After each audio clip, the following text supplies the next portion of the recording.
Guys ನಿಮ್ಗೆ ಇದು video ಇಷ್ಟ ಆದರೆ ಲೈಕ್ ಮಾಡಿ, ಶೇರ್ ಮಾಡಿ, ಸಬ್ಸ್ಕ್ರೈಬ್ ಮಾಡಿ, ಕಮೆಂಟ್ ಮಾಡಿ. ಇಂತಹ ಒಂದು ಮುಂದಿನ ವಿಡಿಯೋಗಳಿಗೆ ನೋಟಿಫಿಕೇಶನ್ಗಾಗಿ ಬೆಲ್ ಐಕನ್ ಅನ್ನು ಕ್ಲಿಕ್ ಮಾಡಿ.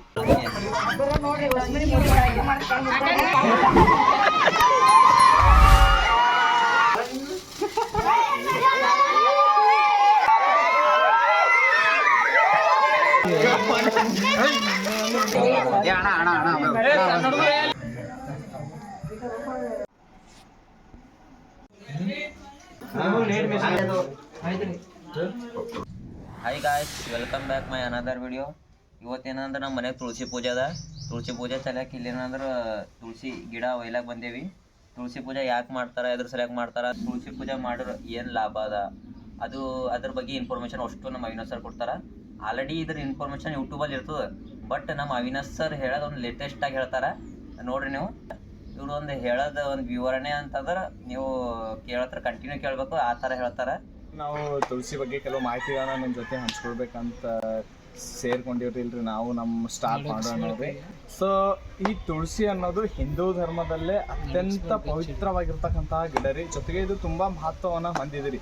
ಯಾಕಪ್ಪ ಅಂತಂದರೆ ಇಂಥ ಮಹತ್ವ ಪರಿಶುದ್ಧ ಹೊಂದಿರತಕ್ಕಂಥ ತುಳಸಿಯು ವಿನಾಯಕನ ಪೂಜೆಗೆ ನಿಷೇಧ ಅದ ರೀ. ಯಾಕೆ ಅನ್ನೋದನ್ನು ನಾವು ನಿಮ್ಮ ಜೊತೆ ಹಂಚ್ಕೊಳ್ತೀವಿ ರೀ. ಅದೇ ರೀತಿಯಾಗಿ ಈ ತುಳಸಿ ಅದರಿಂದ ಒಂದು ಪಾಸಿಟಿವ್ ವೈಬ್ ಅದ ರೀ. ಏನಪ್ಪ ಅಂತಂದರೆ ನಮಗೆ ಸಕಾರಾತ್ಮಕ ಚಿಂತನೆಗೆ ಇದು ಸಹಾಯ ಮಾಡ್ತದೆ ರೀ, ಮತ್ತು ಶುಭ ಕಾರ್ಯಕ್ಕೆ ನಾವು ಹೋಗಲು ಕೂಡ ಅದು ಸಹಾಯ ಮಾಡ್ತದೆ.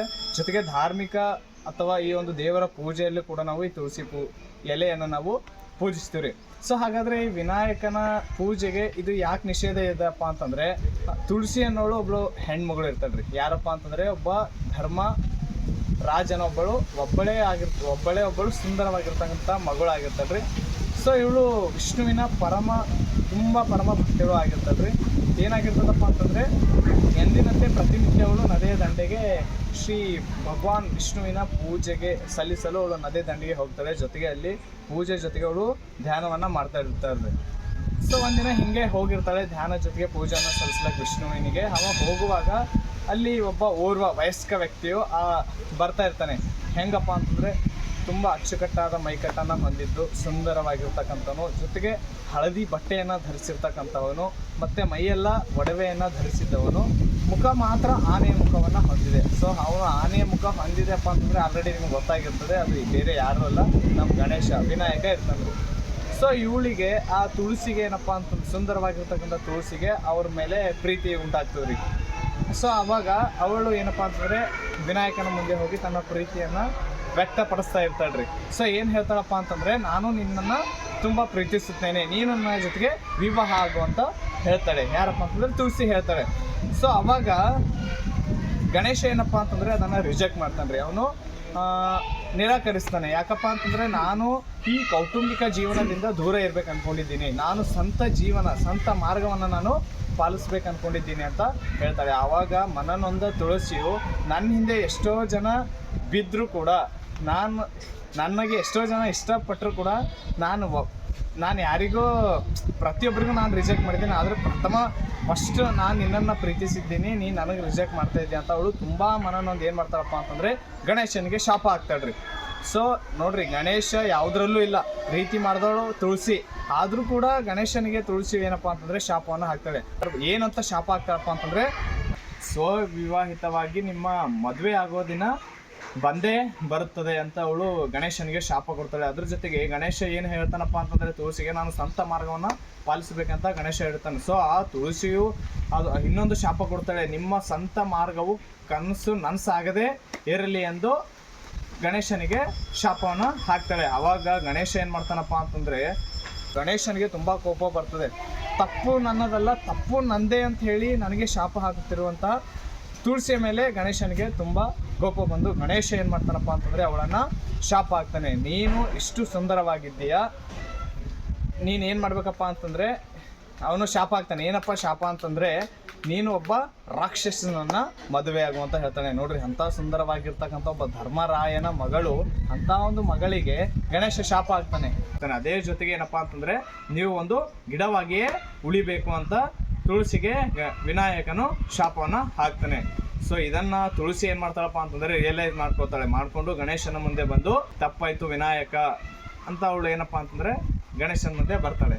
ಮುಂದೆ ಬಂದಾಗ ನನ್ನ ಶಾಪವನ್ನು ನೀನು ಹಿಂದಕ್ಕೆ ತೆಗೆದುಕೊ ಅಂದಾಗ ಗಣೇಶನು ರಿಯಾಕ್ಟ್ ಮಾಡ್ತಾನೆ, ನಾನು ಕೊಟ್ಟಿರ್ತಕ್ಕಂಥ ಶಾಪ ಹಿಂದಕ್ಕೆ ತಗೊಳಕ್ ಬರಂಗಿಲ್ಲ, ಸೊ ನನ್ನ ಶಾಪದಲ್ಲಿ ನಾನು ಕಡಿಮೆ ಮಾಡಬಹುದು ಅಂತ ತುಳಸಿಗೆ ಅವನು ಹೇಳ್ಬಿಡ್ತಾನೆ. ಅವಾಗ ಗಣೇಶನು ಆ ಶಾಪದಲ್ಲಿ ಏನ್ ಕಡಿಮೆ ಮಾಡ್ತಾನಪ್ಪ ಅಂತಂದ್ರೆ, ಮೊದಲೇ ಶಾಪನು ಕೊಟ್ಟಿರ್ತಾನೆ, ನೀನೊಂದು ಗಿಡವಾಗಿ ಬೆಳೆ ಅಂತ. ಅವಾಗ ಶಾಪದಲ್ಲಿ ಏನ್ ಕಡಿಮೆ ಮಾಡ್ತಾನಪ್ಪ ಅಂತಂದ್ರೆ, ನೀನು ಗಿಡವಾಗಿದ್ದರೆ ಆ ಗಿಡವು ಪ್ರತಿಯೊಂದು ಹಿಂದೂ ಆಚರಣೆಯಲ್ಲಿ ನಿಮ್ಮ ಪಾವಿತ್ರ್ಯತೆಯು ಹೆಚ್ಚಾಗುವಂತಾಗಲಿ, ಪ್ರತಿಯೊಂದು ದೇವಾನುದೇವತೆಗಳ ಪೂಜೆಗಳಲ್ಲಿ ಅದನ್ನ ಬಳಸುವಂತೆ ಆಗಲಿ. ಆದರೆ ನನ್ನ ಪೂಜೆ ಅಂದ್ರೆ ವಿನಾಯಕನ ಪೂಜೆಗೆ ಮಾತ್ರ ಬಳಕೆಯಾಗದಂತೆ ಇರಲಿ ಎಂದು ಗಣೇಶನು ಏನಪ್ಪಾ ಅಂತಂದ್ರೆ ತನ್ನ ಶಾಪದಲ್ಲಿ ಕಡಿಮೆಯನ್ನ ಮಾಡ್ಕೊಳ್ತಾನೆ. ಖಂಡಿತವಾಗಿ ನನ್ನ ಪೂಜೆಯಲ್ಲಿ ನಿನ್ನ ಆಜ್ಞೆಯೇ, ನೀನು ನನ್ನ ಪೂಜೆಗೆ ಬರುವಂತಿಲ್ಲ ಅಂತ ಗಣೇಶನು ಏನಪ್ಪಾ ಅಂತಂದ್ರೆ ತನ್ನ ಶಾಪದಲ್ಲಿ ಕಡಿಮೆ ಮಾಡಿಕೊಳ್ಳುತ್ತಾನೆ.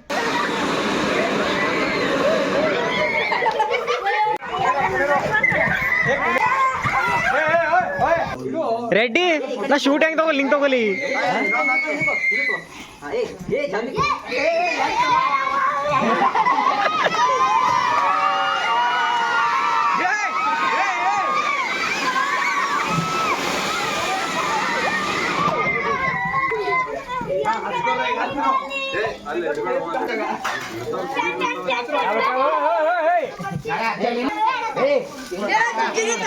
अरे फोन ही पे के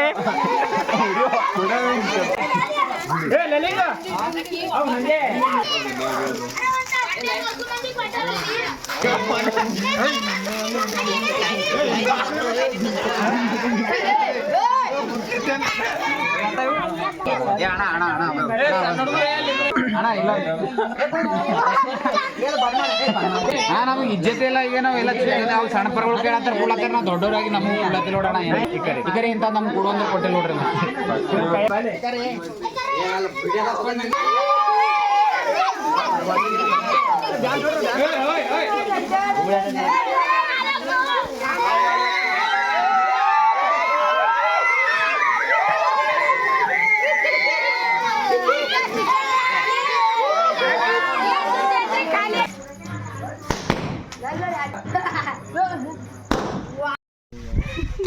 ಸೊ ಏನಪ್ಪಾ ಅಂತಂದ್ರೆ ಗಣೇಶನ ಶಾಪದಂತೆ, ಎರಡನೇ ಶಾಪದಂತೆ ಅವಳು ಗಿಡವಾಗಿ ಬೆಳೆಯುತ್ತಾಳೆ.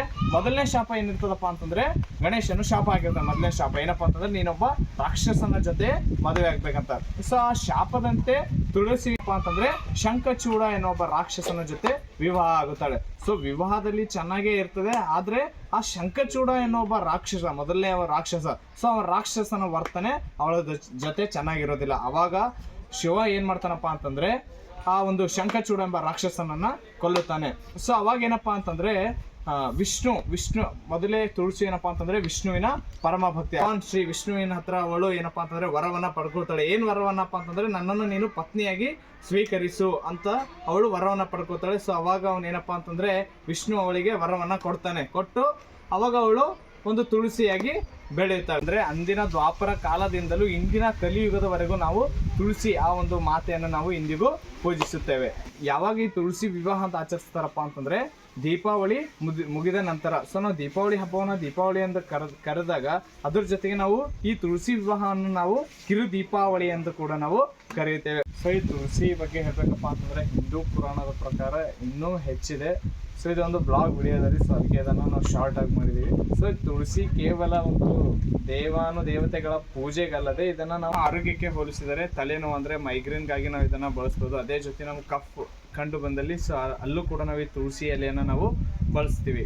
ಇಂಥವ್ರು ತಡೆಗಟ್ಲಕ್ ಅಂದ್ರೆ ಇಂಥವ್ರು ಅಂದ್ರೆ ಈಗ ನಾವು ಒಂದು ಸರಿಯಾಗಿ ಇನ್ಫಾರ್ಮೇಶನ್ ಕೊಡ್ತೀವಿ, ನಮಗೆ ಡಿಸ್ಟರ್ಬ್ ಲೈಫ್ದಾಗ ಬಿ ಏನಾರ ಮನುಷ್ಯ ಮಾಡ್ಬೇಕಿದ್ರ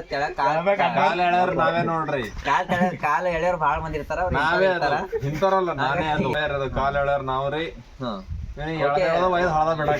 ಗಾಯ್ಸ್, ನಿಮ್ಗೆ ಇದು ವಿಡಿಯೋ ಇಷ್ಟ ಆದ್ರೆ ಲೈಕ್ ಮಾಡಿ, ಶೇರ್ ಮಾಡಿ, ಸಬ್ಸ್ಕ್ರೈಬ್ ಮಾಡಿ, ಕಮೆಂಟ್ ಮಾಡಿ.